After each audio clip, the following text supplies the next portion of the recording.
চিত্রনায়িকা পূজা চেরির ব্যক্তিগত জীবন নিয়ে বিভিন্ন সময় প্রেমের গুঞ্জন শোনা গেলেও এতদিন তা অস্বীকার করে এসেছেন তিনি। তবে দীর্ঘদিনের জল্পনার অবসান ঘটিয়ে এবার প্রথমবার মতো নিজের সম্পর্কের কথা প্রকাশ্যে জানালেন এই অভিনেত্রী।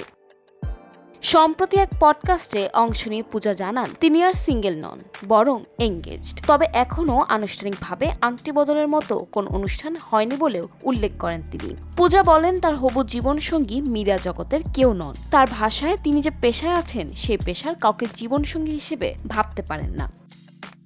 সংসার জীবনকে নিজের কাছে সবচেয়ে গুরুত্বপূর্ণ বলেও জানান এই অভিনেত্রী। প্রয়োজনে সংসার টিকিয়ে রাখতে অভিনয় ছাড়তেও প্রস্তুত আছেন বলে তিনি বলেন। পূজার মতে মিডিয়া ও সংসার দুই জীবন একসঙ্গে সামলানো অনেক সময় কঠিন হয়ে যায়।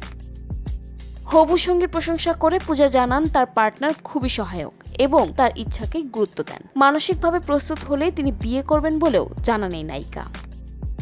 উল্লেখ্য, পূজা চেরি অভিনয় ক্যারিয়ারের ৮ বছর পার করছেন। এবারের ঈদে মুক্তি পেতে যাচ্ছে তার নতুন চলচ্চিত্র দম, যেখানে প্রথমবার মতো আফরান নিশোর বিপরীতে অভিনয় করছেন তিনি। ব্যক্তিগত জীবনের এই স্বীকারোক্তি ভক্তদের মাঝেও নতুন করে আলোচনার জন্ম দিয়েছে।